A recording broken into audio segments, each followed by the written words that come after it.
This is Jon Croft with Cultural Warfare with Jon Croft. Hello, I am Jon Croft. How is everyone? We're going to be talking about faith-based film. What's that about? Right? So what we got is a film genre, and we got a lot of films in that genre, and a lot of people don't like faith-based film. I wonder why that is. I wonder why people don't like faith-based film. Why do people buy Netflix? Why do people buy Disney Plus? Why do people buy Hollywood films? And so many of these Hollywood products have terrible morals. And people don't even care. And I wonder why. It's because at least it's entertaining, folks. At least it's entertaining. It's good aesthetics. It's got beautiful imagery. It's got interesting, engaging storytelling. It's got composition to it. It's got artistry to it. It's got craftsmanship to it. These are Hollywood films that have craftsmanship. They pay these people millions and millions of dollars to make great stories. And we wonder why we don't have that in the faith-based film genre. Why is that? Why do you think that is? It's pretty simple. Wait a second. So my sound quality is off, Rebecca says. What is wrong with my sound quality here? Yeah, it wasn't showing up because, how's that? Good. It wasn't showing up because whenever Spaces is on, my Bluetooth symbol goes away for some reason. It's like taking its place. There we go. Okay. So I wonder how much of all the stuff I just said you heard and the audience heard. I have no idea. So I will do it again. Do it again! For the audience.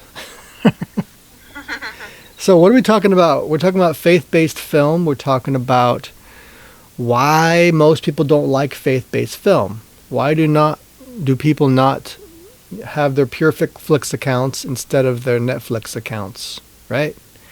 Why do people not talk about PureFlix shows on The Hollywood Reporter? Why is that?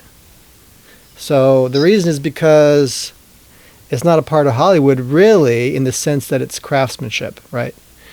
So what's happened is that Hollywood in the last 5 to 10 years has become more propagandistic. But what happened before that was that faith-based film became a thing like 20 years ago. So this is a genre of film. And it's not true that it's not a genre. Of course, it's a genre. And the reason is because it's a formula. All these formulas within these genres are meant to create a marketplace which is about making money. It's not about aesthetics and beauty and all this stuff. It's about making money. Any marketplace is about making money. So genres are for that purpose. Genres create a consistent style so that when a film makes money, people will often modify the style of their upcoming films to match that previously successful film. It starts to create a model, right? And so that model gets repeated within that genre so that producers know they're probably going to make their money back. So film is a very risk-averse industry, and the reason is because most films fail. So most films lose money, they don't make money. And what you get instead, if you make a good film, instead of making money and you happen to not make money on that film, what you get instead of that is at least you get some clout in the industry. You might make a different film with different investors who believe in you because they like your film. But that doesn't mean you're going to be making money, right? So the way to do that is through genre filmmaking, right? So you need to form a genre. And that's what they've been doing for 20 years, is creating a consistent genre that it does evolve slowly, but faith-based genre is probably the most strict genre that we have now. Although it is expanding a little bit now. And the reason it's expanding is because of Angel Studios and people like this. So Angel has come in, and the reason that Angel is different than, like, let's say Pureflix or somebody, is that Angel gets films from their crowdfunding group called the Angel Guild. And these are people who vote on what the best product is, and then they present it to the public. They're looking for interest from the public who will invest in this product. So first it goes through the Angel Guild, and then that's the film that they try to greenlight, and then once it's been greenlit, then they are seeking funding. So this is Angel's process is a little different than, let's say, Kickstarter or something like that. But Angel Studios is essentially a crowdfunding platform, but it's crowdfunding a certain kind of product. So it's curating this product to the Angel Guild, and then it raises money. And so it's basically through the public. The public green-lights these pictures, and then they look for the investor class to come in and seal the deal. So this is not happening at Pureflix, right? This is not happening at Warner Brothers or at Daily Wire. It doesn't matter, it's not just people in Hollywood proper, right? It's the industry generally. What they do is they greenlight internally. So, hey honey, there's a lot of sound coming through your Okay. thing. I was inspired by your aesthetically pleasing subject line, Yeah? so I went outside to watch the sunset. Mm. But I'm coming back inside now, so the audio quality should be better. Does this sound better? Yes, it does. But you sound amazing. What you're saying is amazing. Well, I'm glad. I'm just trying to hold back because I want to jump in. Well, jump in. What would you say is the formula of a faith-based movie? Mm. Or what are some of the key factors in that formula? Well, family friendliness is important, but it's not number one. They still allow films that are a little more mature in the faith-based genre, but they do. It's like a 7 out of 10 in importance, and I appreciate that. I think that you need mature films in the genre. So family friendliness is in there. If you can make it family friendly, you're probably guaranteed like a 20-30% boost financially. But most importantly, I would say, is the kind of story it is. It's got to be a redemptive story that includes a church in the story. It includes a path to salvation. So there's like a religious element to it that gets fairly specific. And so there's the salvation, kind of, you could call it a trope at this point. It's a salvific kind of trope, which is basically acting out the salvation. I guess you could call it a tradition in the church, but it's not really. It's far more than a tradition. But it's crafted to suit more of like the evangelical understanding of what salvation is. Yeah. So there's a confession essentially, and this is like shows a pathway towards salvation essentially. So, and then what you have is kind of like family-related stories. So it should happen within a family environment. It doesn't have to be necessarily family-friendly every time, but it should be something relatable. And for the faith-based genre, it's considered relatable to do something about like a small-town life or something. Yeah. So this is considered very relatable. So like someone like Mel Gibson doesn't care about those things. You know what I mean? Like he makes Hollywood films with his worldview in it. And so even though he, in a sense, set off this genre by doing Passion of the Christ 20 years ago, even though he started this genre formulaicness, he doesn't actually follow that genre himself. He just started it. So he has, like, for example, films in which there's lots of violence happening. It's on like a battlefield, or it's, it's something very exciting, right? And that's not typical for the faith-based genre. Instead, what you'll find is like small town life, but somebody going through something very extraordinary. Yeah. So somebody getting trapped under the ice or something, and then they get saved by an EMT, and then they're dead for an hour or something. Like it's a story of extreme circumstances for a regular person, and then God is involved in this. So, it's like infusing the idea of God into the everyday man's life. Yeah. So you could call those things the formulaic elements to it. Setting, story, which is redemptive, and kind of the hometown nature of it goes into it as well. Yeah. Now, there are things in here that elements in here that it's like nobody has rules against it, and yet barely nobody does it, which is to say, if they just had better cinematography in these pictures, there's no official rule against it, but it's not typical for the genre.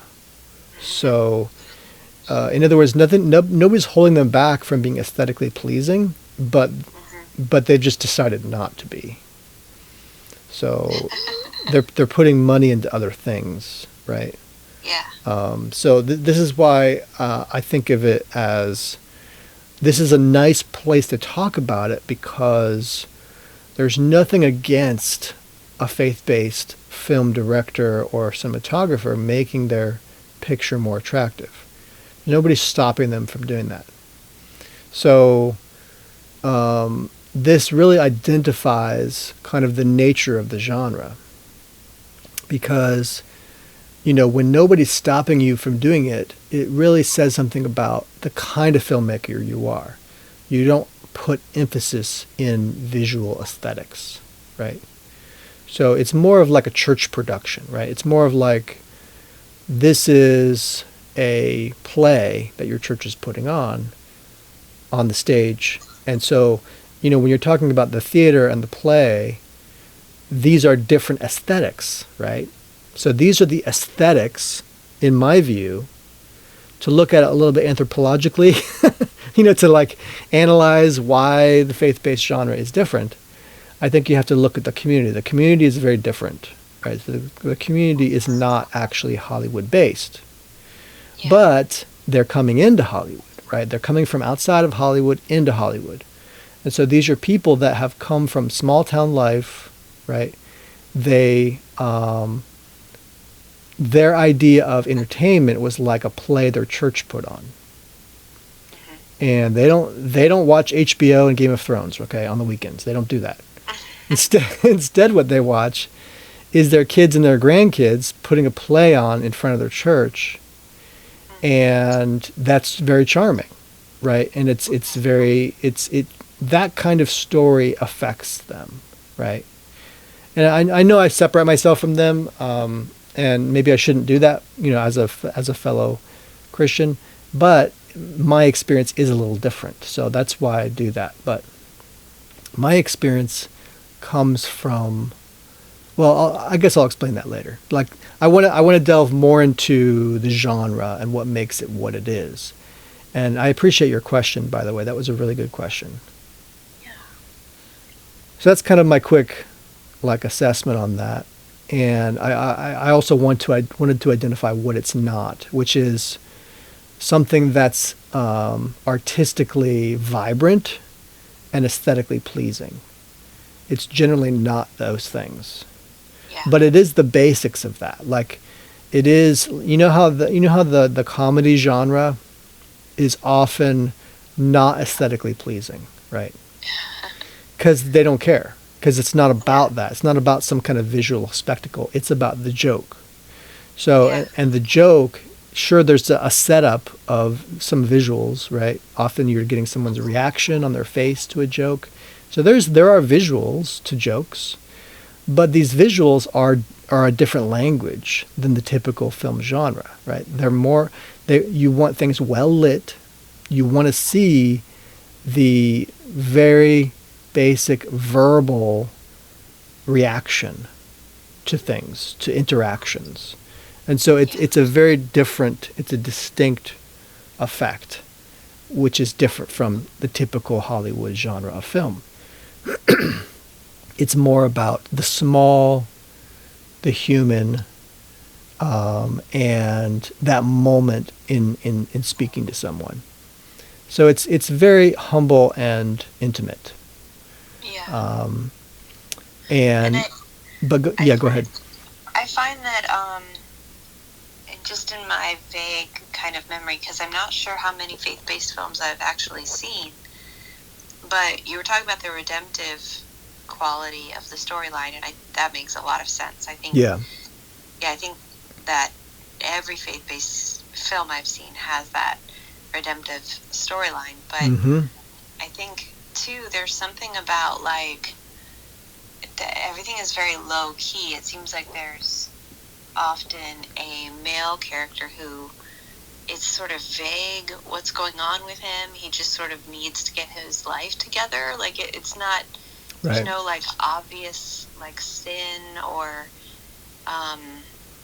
that's my impression. Right, he's not that bad of a person. He just needs that moment of redemption, which is following the formula of what an evangelical salvation really is. Yeah. And then there's often like just in my memory, there's often this like unmarried girl who's kind of sassy and the love the love interest. Right. And then there's like they just kind of embrace the conflict, the male-female conflict thing. But then also there's a lot of the end times. I think that's the most... The alternative formula. Yeah, the most faith-based movies that I don't know how many I've seen, but for a while there, it seemed like all the faith-based movies were about the mark of the beast, and about the tribulation and all of that. Those were the fun ones starting out. Those are the, and sure, they can be a little strange, and often they're very weak with the visual effects and what have you, because they're trying to pull these visual effects off with a small shoestring budget. But like, it's often charming in that way. But not typically good films, per se. But fun, often fun. Yeah. But yeah, I think the redemptive story arc came in with the Kendricks and who really brought the faith-based film industry into where it is now.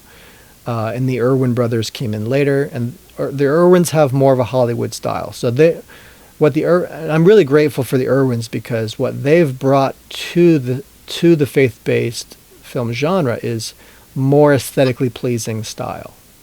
So they've at least brought us to a place where I can start appreciating like the visuals and the editing and the storytelling of many of these faith-based films, because before that I was very kind of like hit and miss on whether I would even finish watching this film. Oftentimes the editing and story is herky-jerky. It's not very smooth. The tone often doesn't make sense because they can't decide if it's a drama or a romance or a comedy. And so like, because what they're really trying to do is create dramas that are adaptable to this story of the redemption arc. And often being such a small story, you don't have this wide scoping epic nature to the tone and the editing. So what you get instead is kind of like small moments in which scenes can change tonally instantly. and from like sadness and misery to joy and perplexity, like almost immediately. And so it kind of brings an air of like inconsequentialness to it, sadly, even though that's like not their intention. But it starts to make your feelings kind of saccharine and not very deep. And so this is one of the issues that I think that have been solved better now, where they're focusing on a larger narrative that's more epic. And even though often these locations are very small, right, like a football game or something, they've learned a more epic style from Hollywood now through the Irwin brothers. So I think this has improved the genre greatly. Yeah. And now it's just getting more expansive and broad and experimental because of Angel Studios. Right. So, yeah. Yeah, and have you heard of this, like, I guess it's a fiction genre of Christian Amish romance novels? Novels or movies? Well, novels, but I recently saw a trailer that was clearly a novel that was adapted to a film. So it was a trailer for a book or a trailer for an upcoming film? It was a or trailer both? for a film, but it appeared to be based on a book that was from this genre of Amish Christian romance. Wow. Which I thought was interesting, and I wondered if it would become more of a trend. That sounds great, actually. Because as a book genre, it's pretty. Apparently, it's all a buzz. Wow, that's exciting. Yeah. Tell me more about this book genre. Well, I don't read romance novels, so I don't know that much about it. But I remember when I used to read more on my phone, I would often get advertisements for different things. Mm-hmm. And there was a lot of Amish, characters looking wistful on porches, staring off at sunsets and things like that. And these are advertisements? Yeah, for books. Mm-hmm. Interesting. So you got advertisements for these books that are Amish romance books. Mm-hmm. By the way, honey, if you read these, I wouldn't be opposed at all. I wouldn't consider this the typical romance novel. It'd be more like a Jane Eyre kind of, Jane Austen type. Yeah. Probably a little more sophisticated than the typical romance novel. Well, maybe a little cleaner. Maybe. I don't know if it'll be. Who knows? But I'm definitely. Are you there? Oh, I lost you. Well, that sounds really interesting. An Amish novel, or an entire genre, a literary genre of Amish novel, romance novels. That's very interesting. That's got me interested because, even though it's a bit cheesy sounding, I'm not into romance. But that sounds very interesting because, imagine the kinds of people that, like, not to speak for the ladies in the church, but it's like, imagine if you were a church lady and, sorry, that sounds so degrading. Imagine if you were a single, girl in the church maybe you're in your 20s or something, and you're not married, but you've been told that you should not read the typical romance, steamy novel, and so you're a good girl and you're not going to do that kind of stuff. But what if there was a romance novel genre that was wholesome? Wow.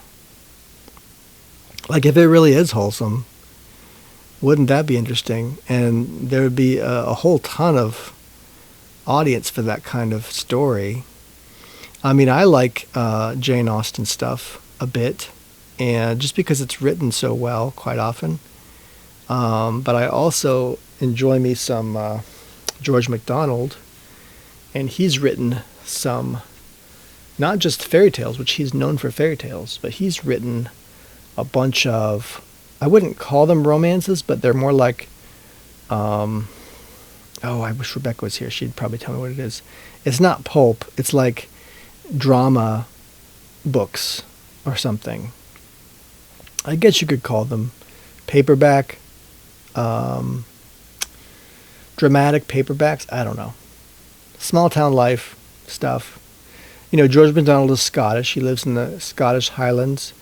But he does do stories outside of Scotland as well. He's from the mid to late 1800s, during the Romantic era, and during the same era that Jane Austen was doing her stuff, right?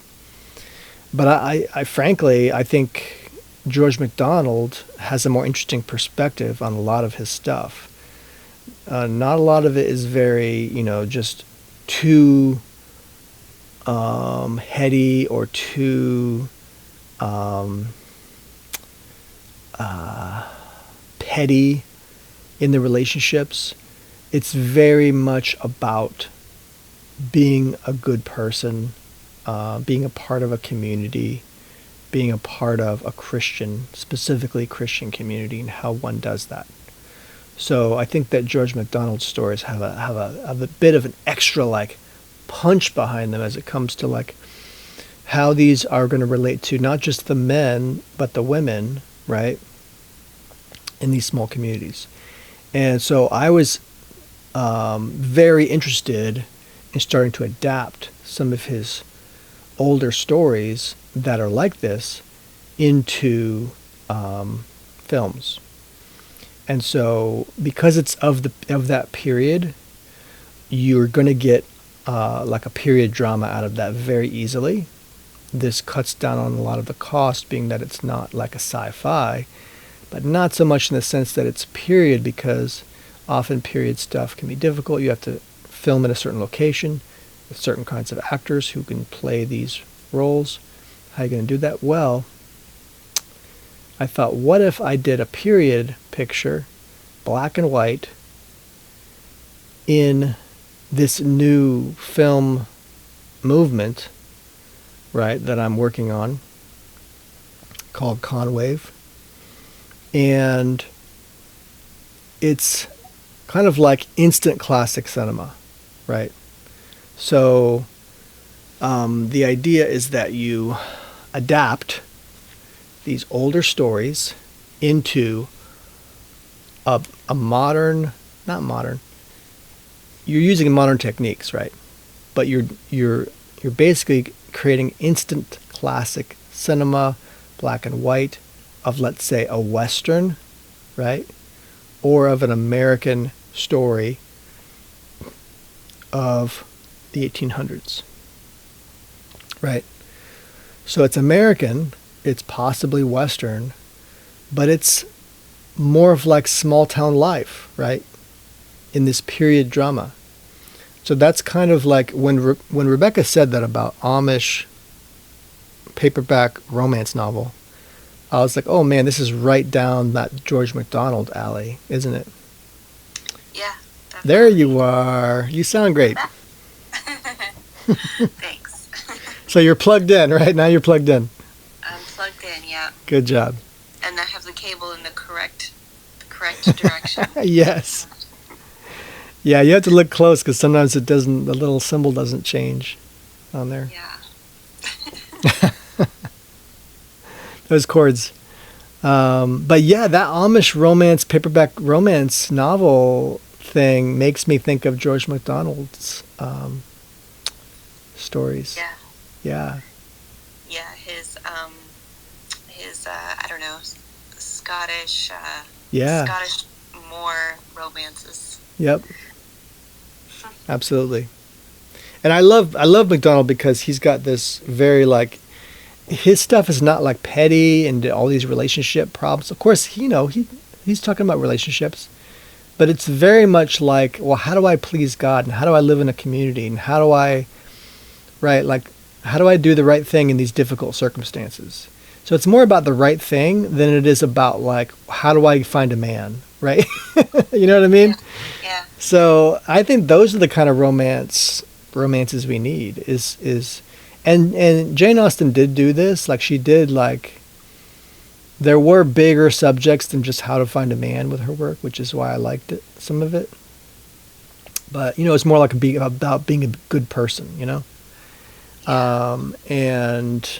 But it was still often a little bit pretentious or a little bit petty, you know?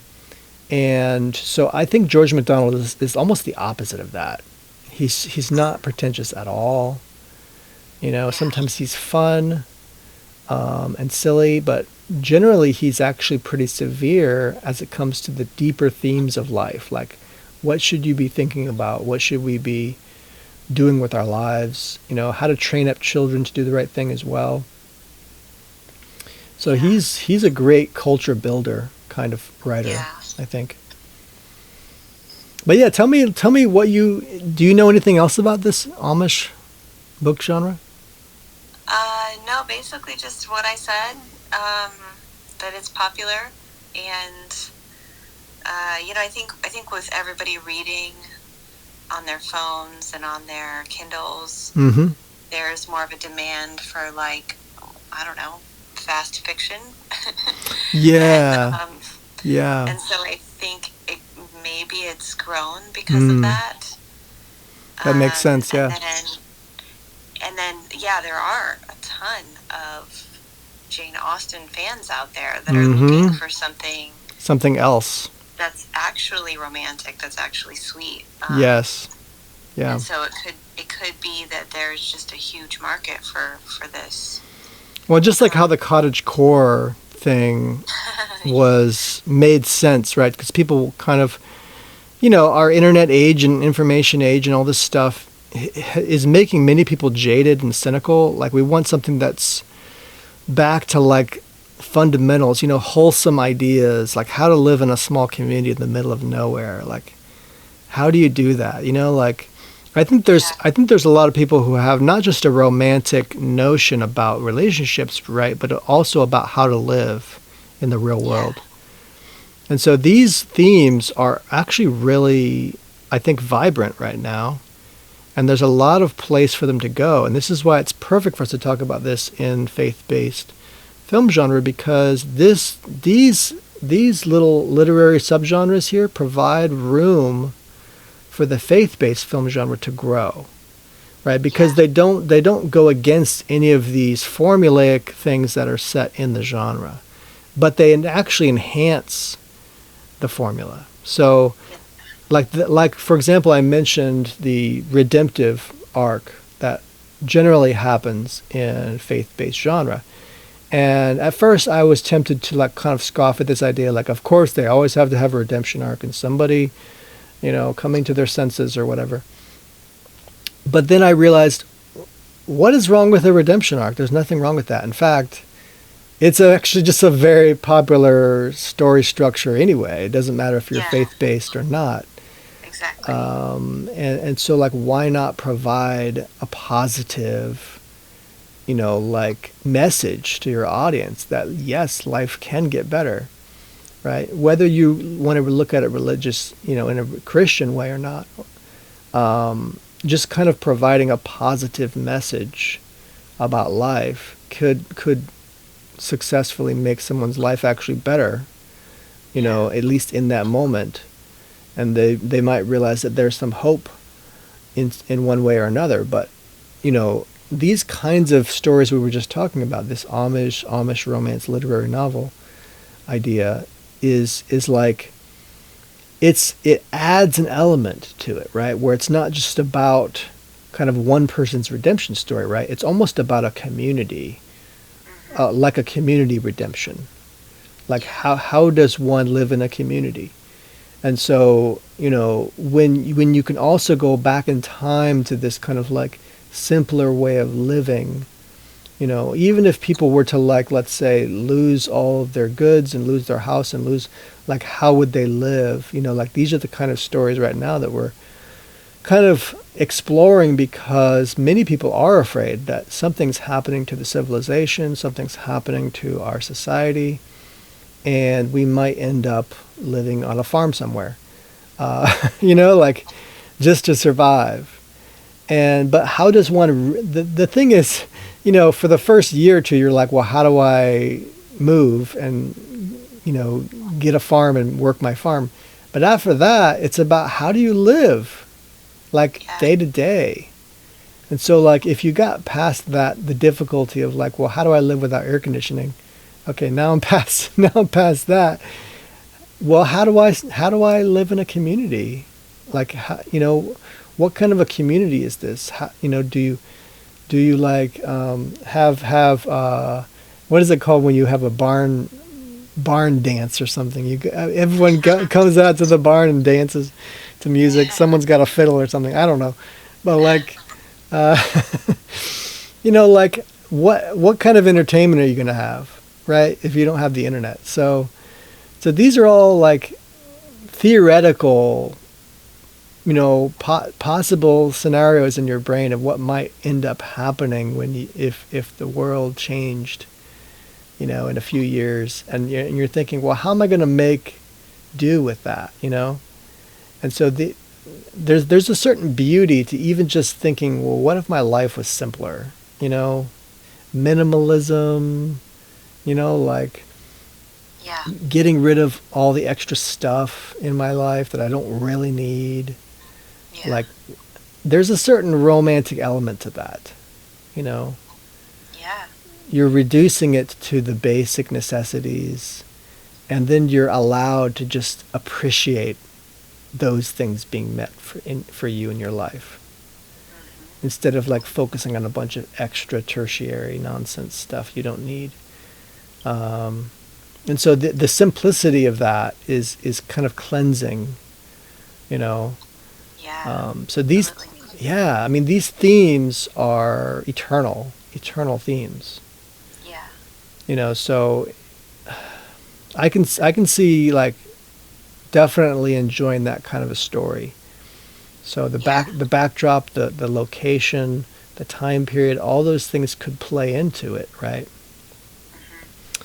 And so the question of can you have an aesthetically pleasing faith-based film arises because we have to think, well, how am I going to expand the genre?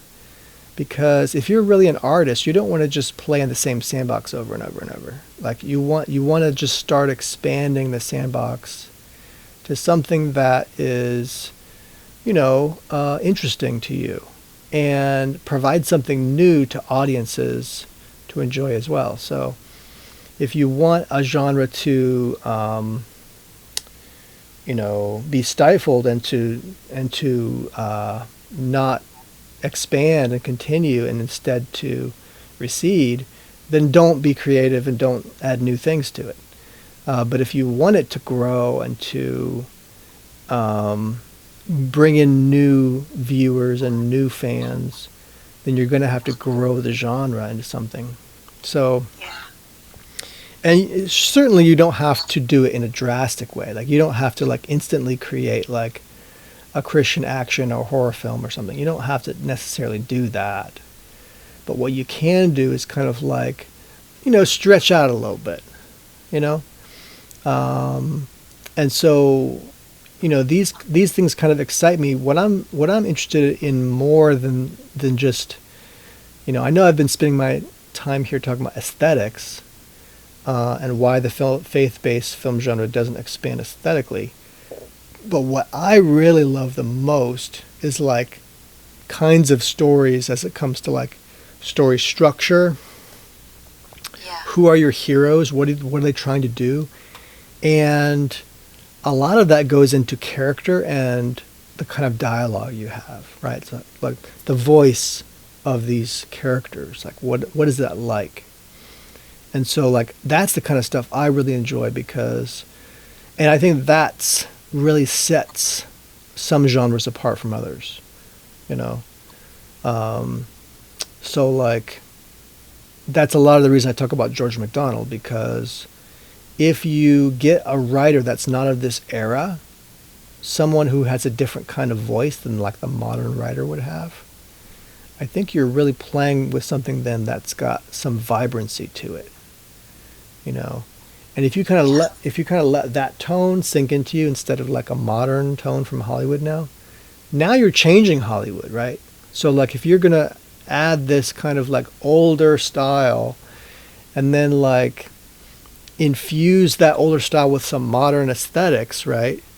So you've got this older dialogue, these older style of characters with some newer aesthetics, like newer visuals and ideas like that.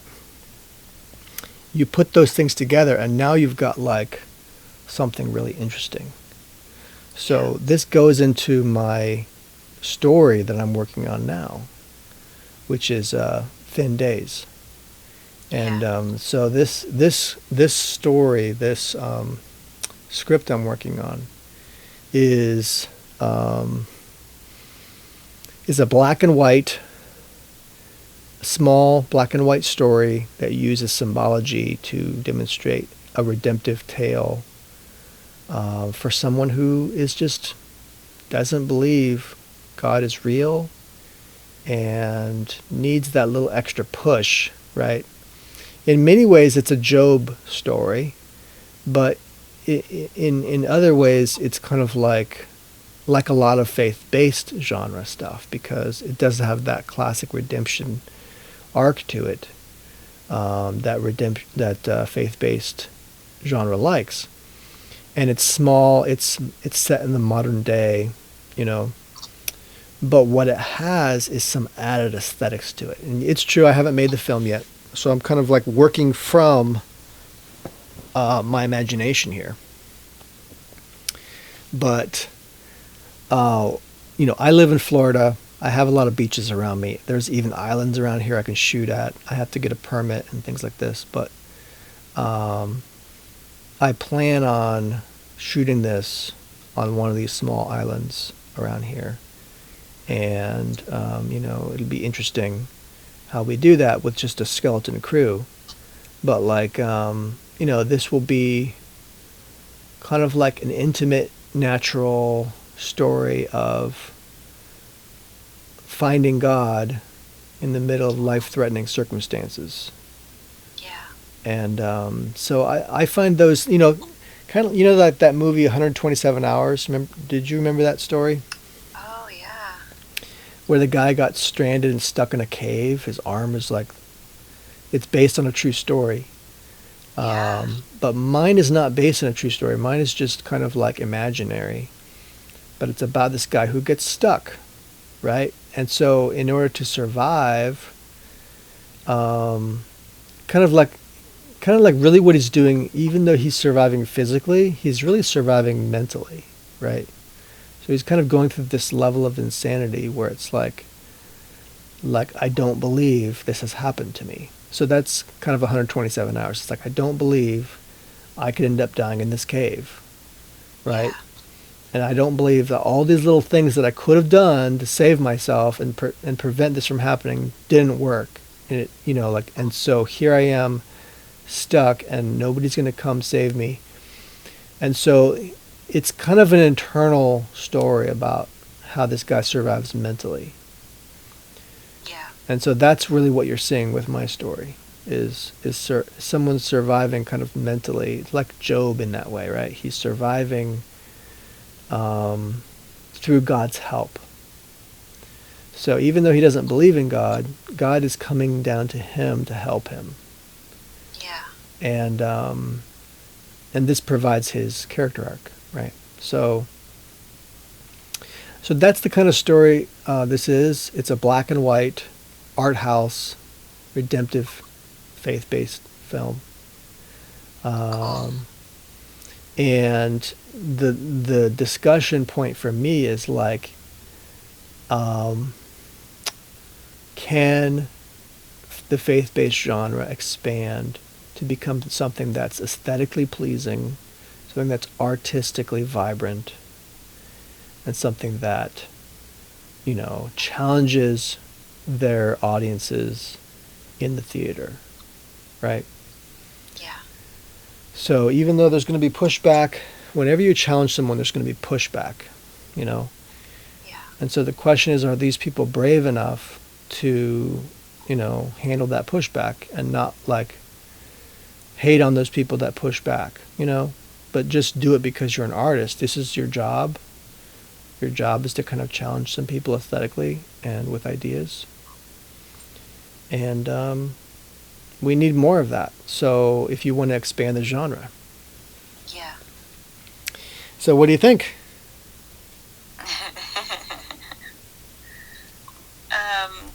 Is it possible? Expanding the genre? Is it possible? Yes, with God all things are possible. Mm-hmm.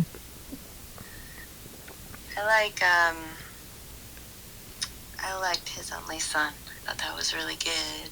Yeah. That's a great example. I appreciate you bringing that example up because it's basically the same kind of story in many ways. It's a small story in the middle of nowhere, right, in nature. And it's very minimalist. There's a few characters. And it's about meeting God, you know, where you're at.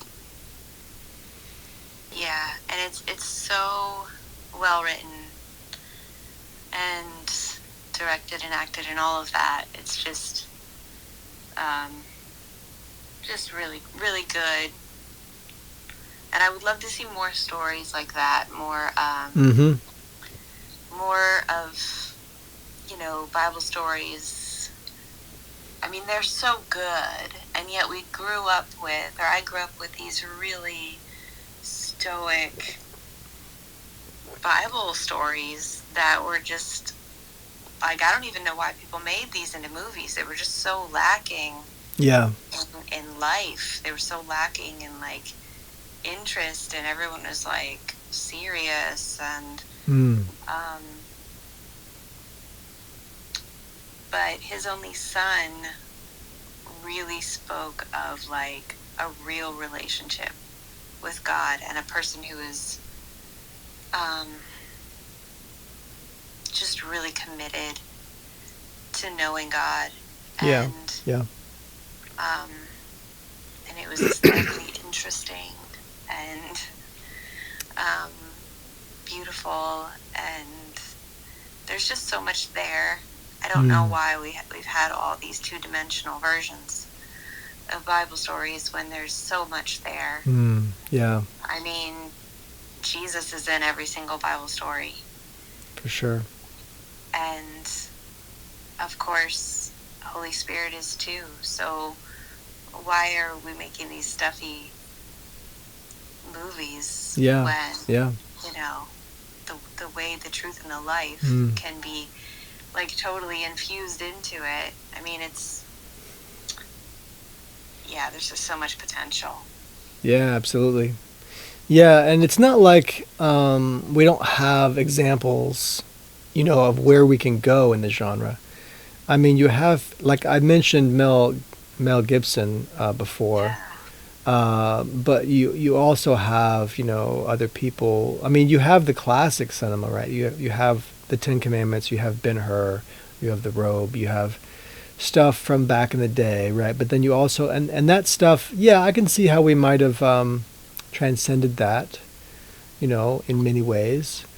You know, but then you have, like, the really unconventional stuff. You have, like, Terrence Malick, or you have Martin Scorsese. You know, like, you have stories that are redemptive in other ways, and stories that are very kind of like artsy and challenging, like Terrence Malick, and symbolic, how a lot of his stuff seems symbolic in many ways. I really like symbolic filmmaking, and I think that's got repeat viewing ability to it. That's just so powerful. Because you're supposed to, like, decode this, right? So, and then that brings greater depth to it. You know, you've got, like, you know, one guy. You remember this filmmaker, honey?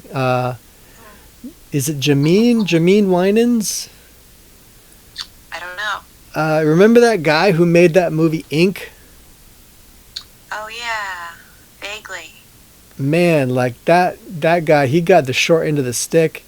That guy kept making these artistic Christian films, and he had a small fan base, but it just, his stuff never went mainstream or never like really hit.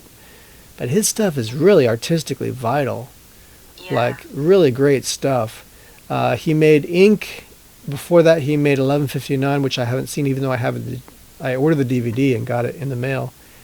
I haven't got a chance to watch it yet. So Ink was really great. And then he made, what was it called? The Frame. The Frame was really good too.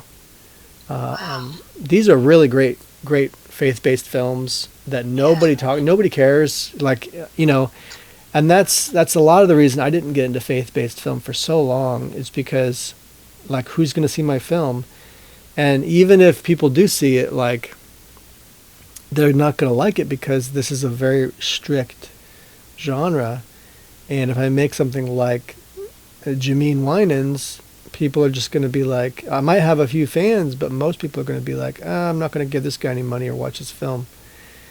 And they're just going to complain. Reviewers are going to be unfair to them, and the pastors who are part-time reviewers are going to come out and be like, I don't understand this film. It must be evil, therefore. So,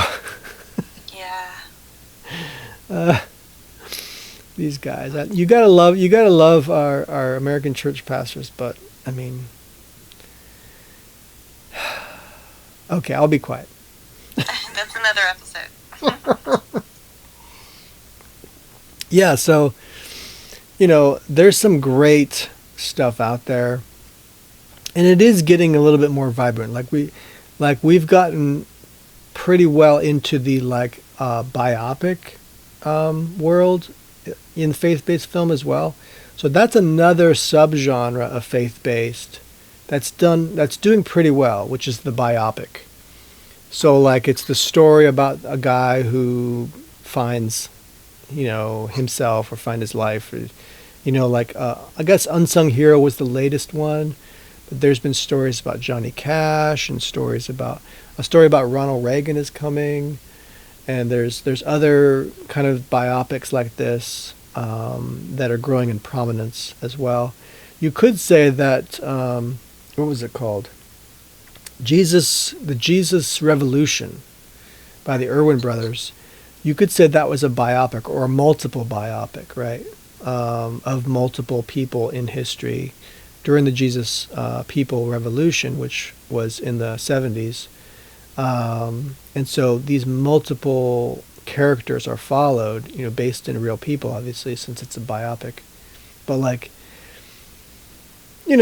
it's really got some kind of pathos to it because these are real people, and these real people, many of them are still alive, and helped promote the film. But it's about a real time in history when during the druggy hippie movement, a lot of people were looking for real answers and looking for Christ. So that was probably the best Irwin Brothers film. Yeah. There's others, there's I don't know.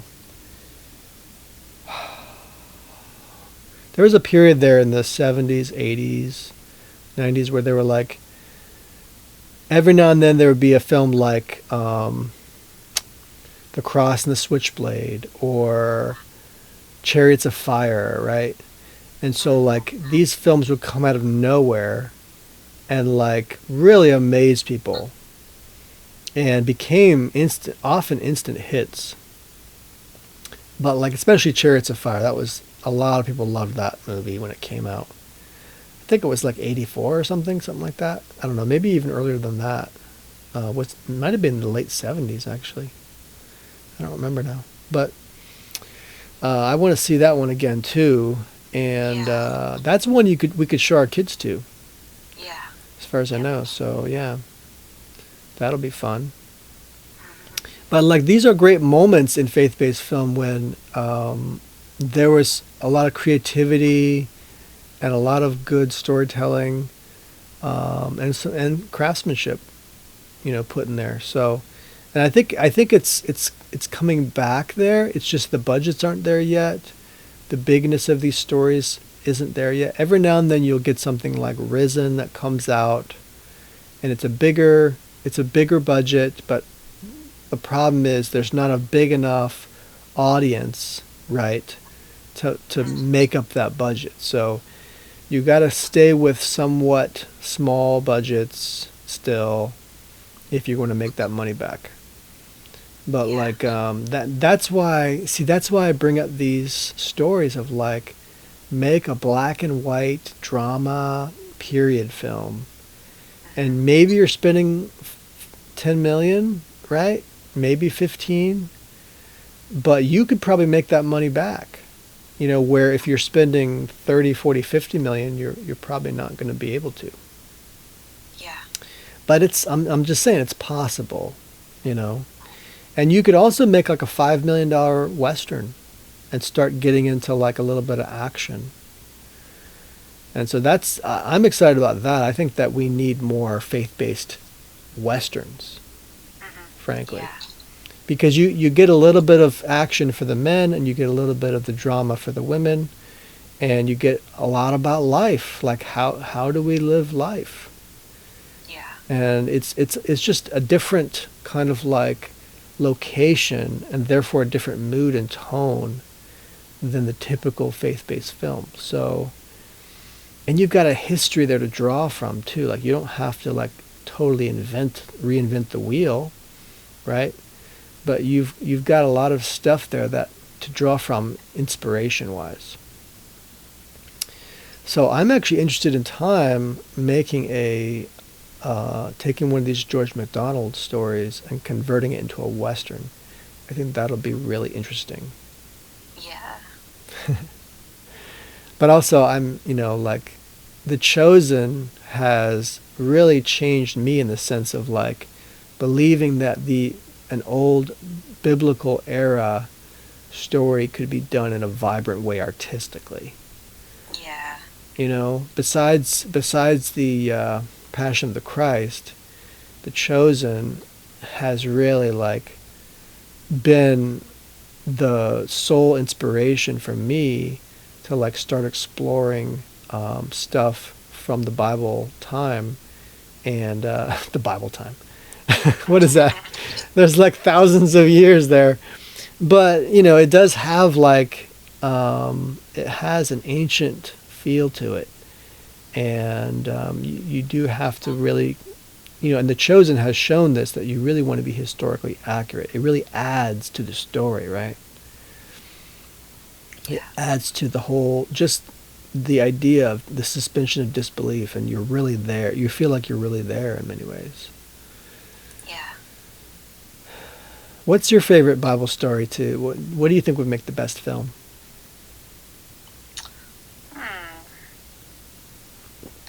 Well, that's a tricky question. I'm a big fan.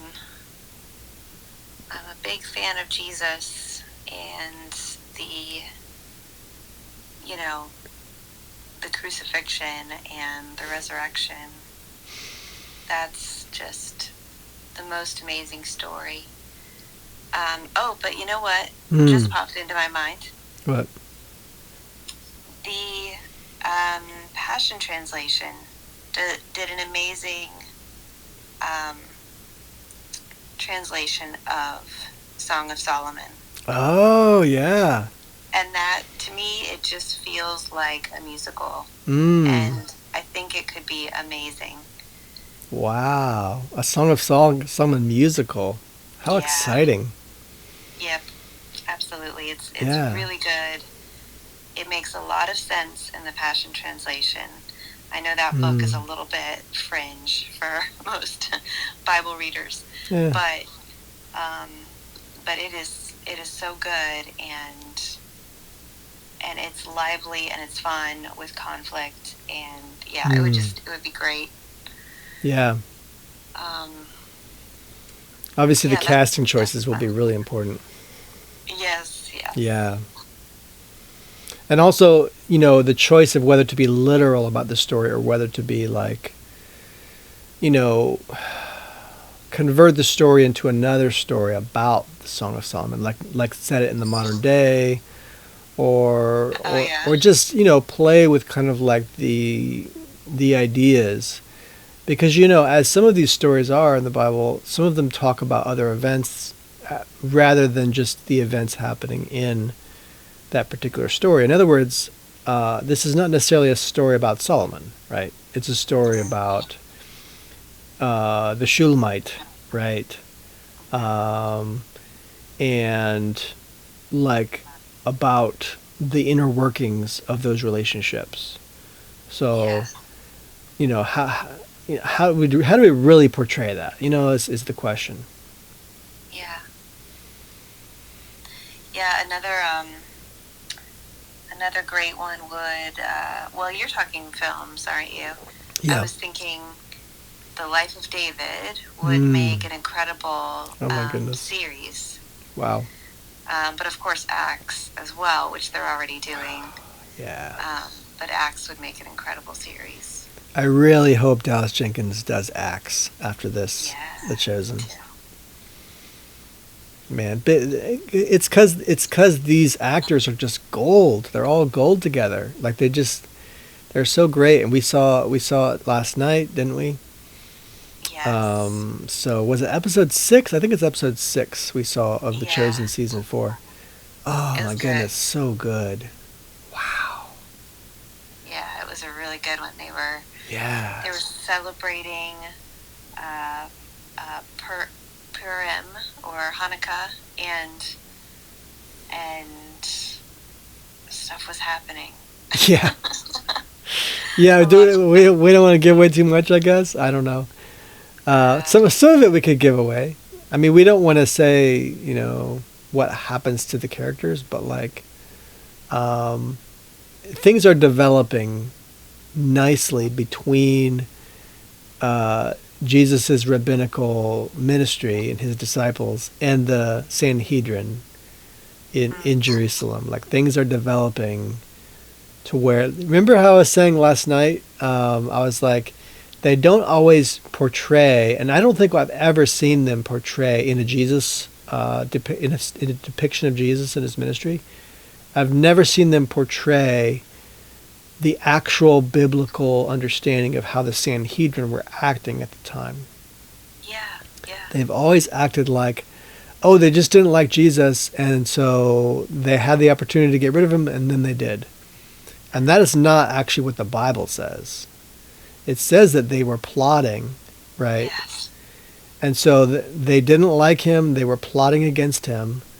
And it also portrays very well in The Chosen how they did that. They were very smart, and they knew to take opportunities, right? And so they had to be smart on how they did that, because they didn't want to offend the people. And so the Sanhedrin were very smart about how they did it.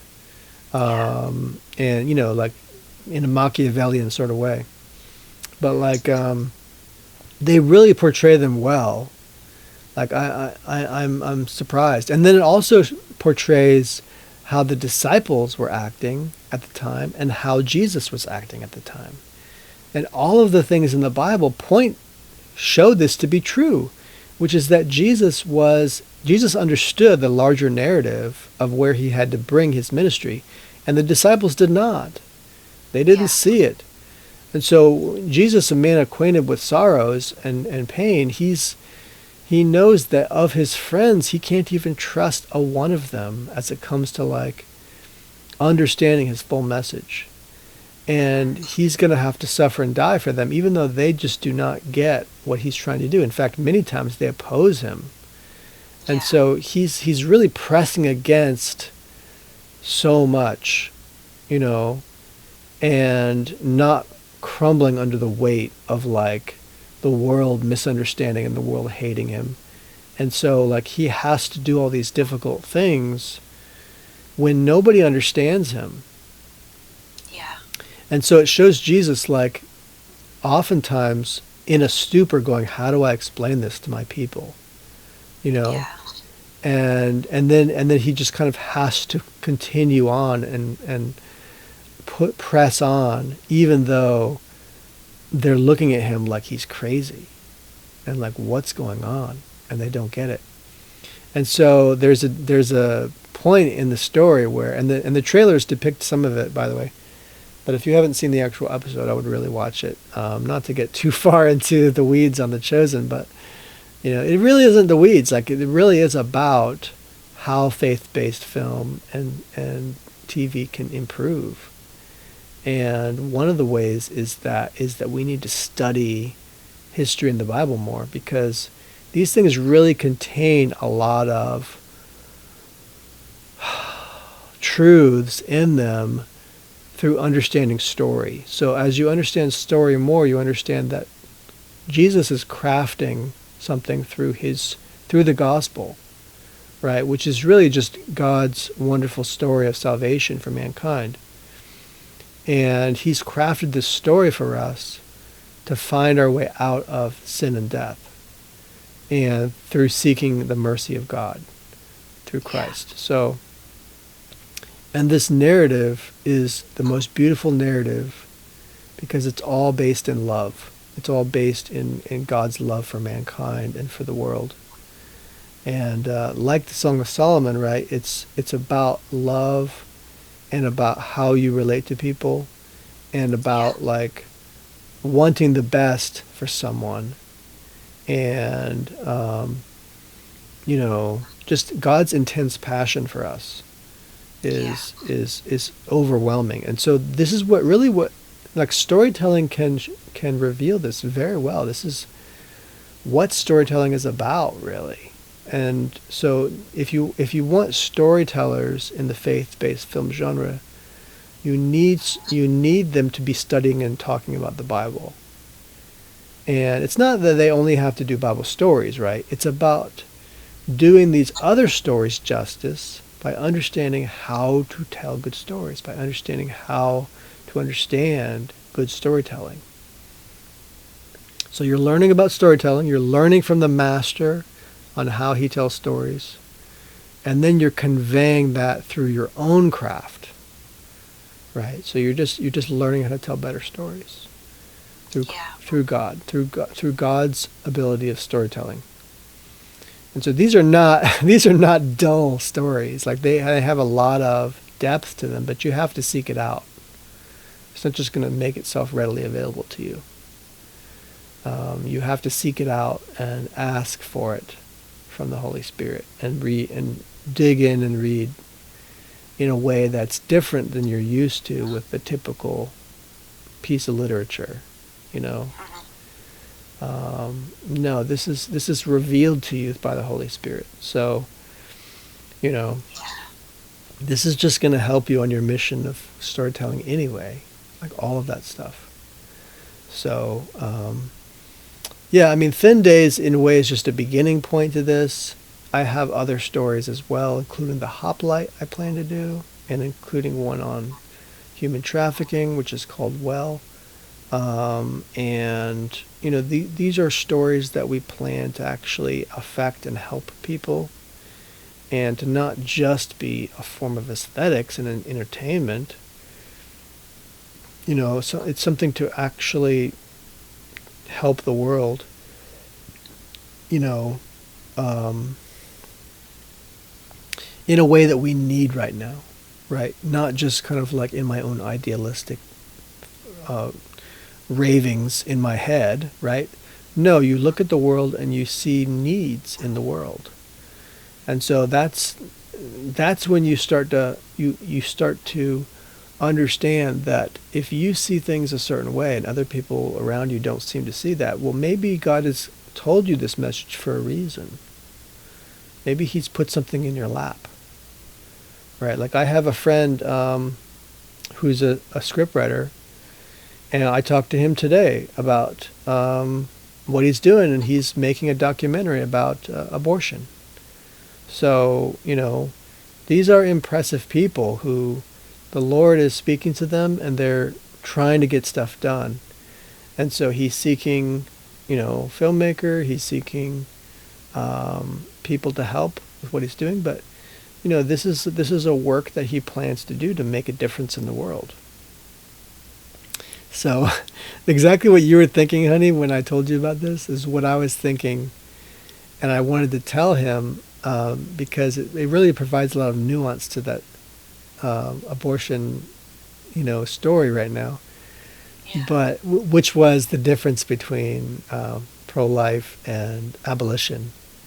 That's to Right. me the current discussion is like, are you really serious about getting rid of abortion, or are you like, oh, we're going to play political footsie with this, and so like abolition is like, no, we really mean this. Like abolition is kind of like, we want to get rid of abortion, but in a biblical way, like in a very serious biblical way, taking the Bible seriously.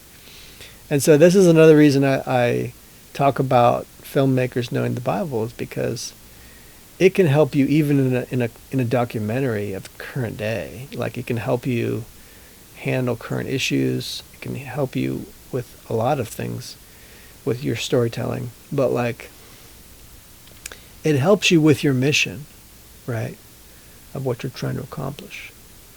Yeah. And so, there's lots of projects you can get involved with, but don't ignore the projects that God's put on your heart. These are things that He's put there for a reason.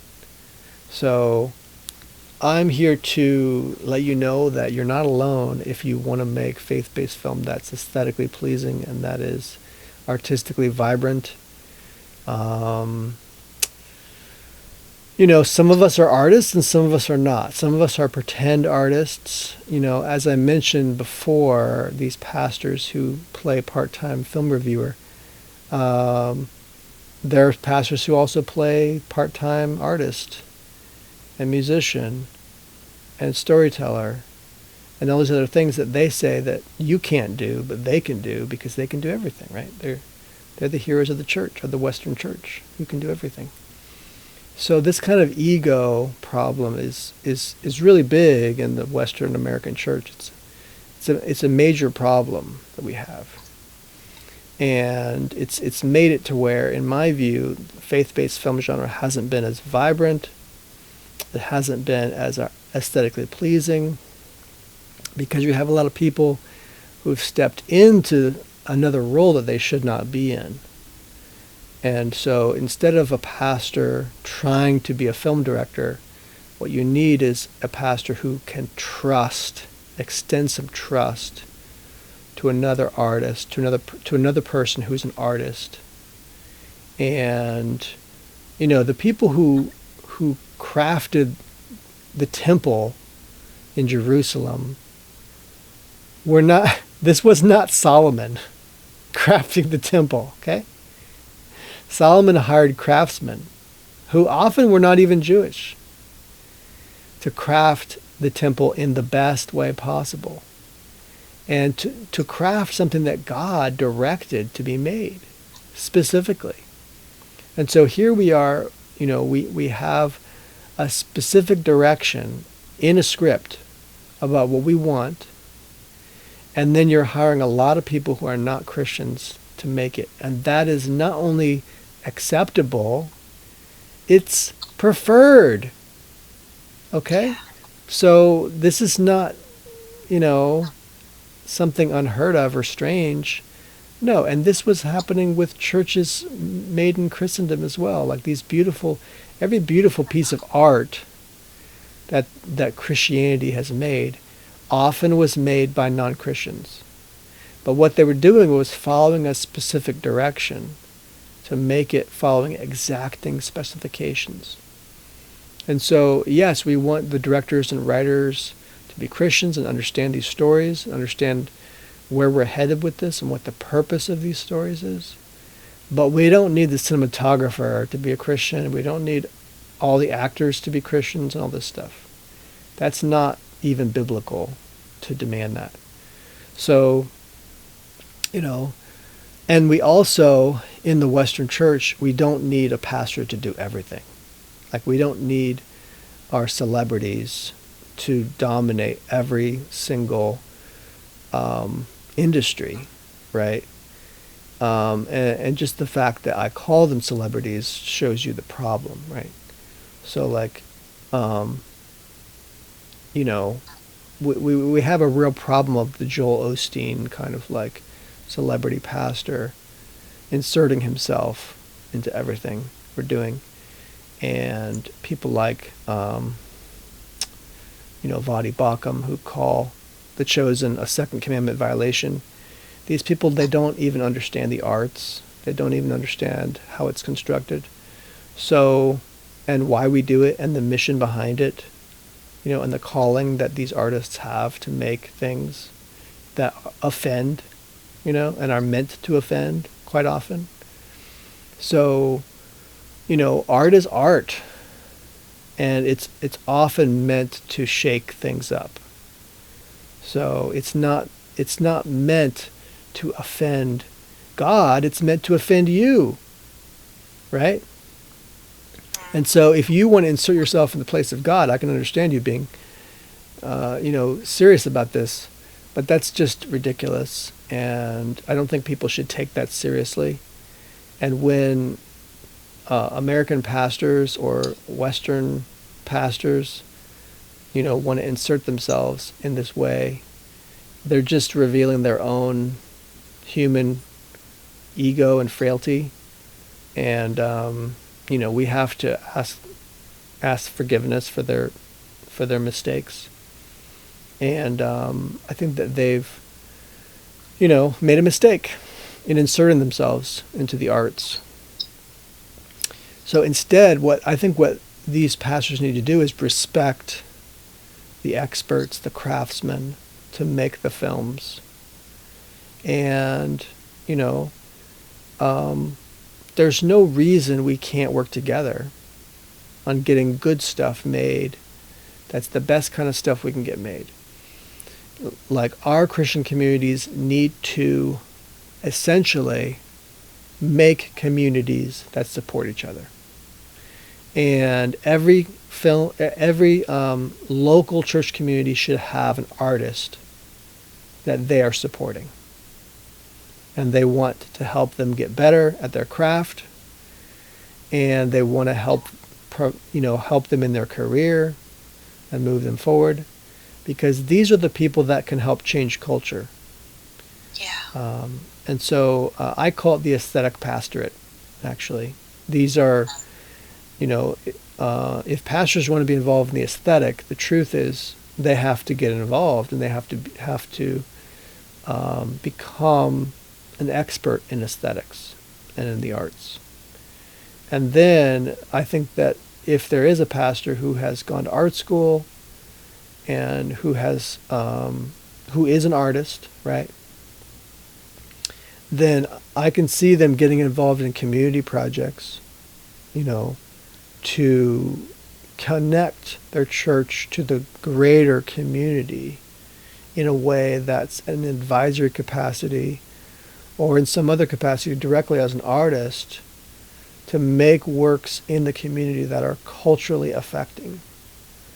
So, I do believe that there's a place for pastors to be involved in the arts, but I think it must be done respectfully, and it must be done where you're proving that you actually do have an artistic eye.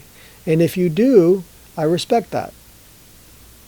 So, but what we've had is a larger church community that actually doesn't understand culture creation.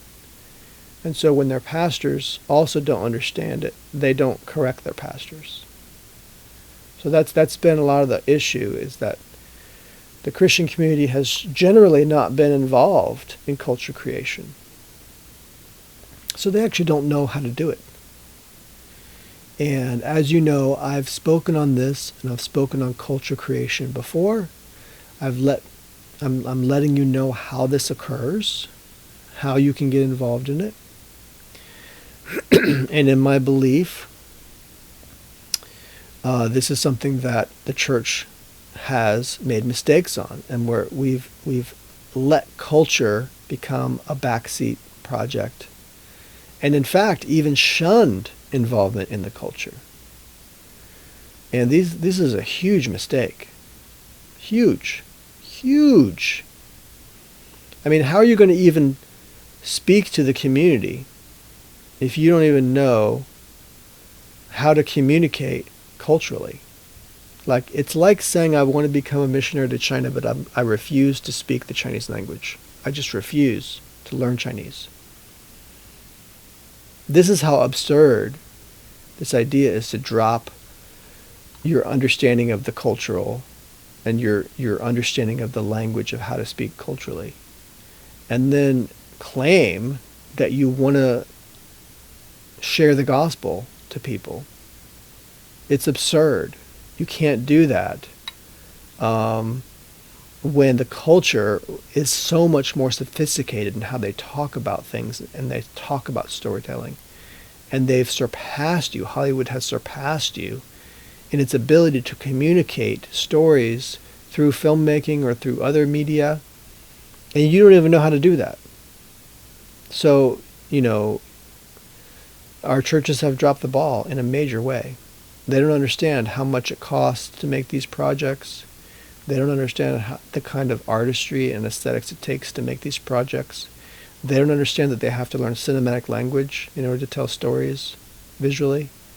They don't understand any of that. So that's why you're seeing mostly subpar faith-based works. Is that you have a lot of people who are like part-time filmmakers, or film hobbyists, who are saying, I want to get into film full-time because I have a mission. God's given me this calling. What, you're just going to believe that? You're not going to require this person to be a good filmmaker? So you're going to give money to this filmmaker who claims to have this mission, and this Christian who claims that God has talked to them about this thing. It couldn't be because they might become rich and famous, could it? No, that's a Joel Osteen thing. No, you don't think that's happening? You don't think that there's a place for pretend filmmakers to do something to get your attention, to make you like them, and that they're not actually about the artistry of filmmaking? You don't see that happening in Hollywood too? What? Because it is.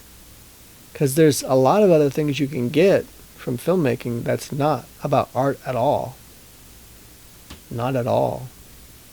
And this has been the problem, not just in faith-based cinema, but in Hollywood in general. You see a lot of propagandizing, which is about an ideology, and it's not about art. So that's to me the two issues, is that faith-based film is not just about the gospel that much. It's not even about art that much. So these things have to change, my friends. It has to change. We can't be about the money and the fame like Hollywood. We have to be about the mission of good storytelling, and in that storytelling is the gospel. If you can't speak the language, how are you going to communicate the gospel through it? And this is why this kind of like salvation message has to be given very directly and using kind of like very uncryptic messaging. It has to be very direct, right? Because they're not following cinematic language. They don't understand the subtlety involved here with filmmaking and storytelling. There's no subtlety to it. So believe me, I love it. I love a lot of these stories, but there's a lot to be desired.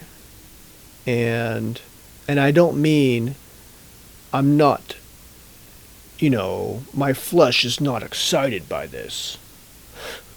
No, I mean the story isn't coming through.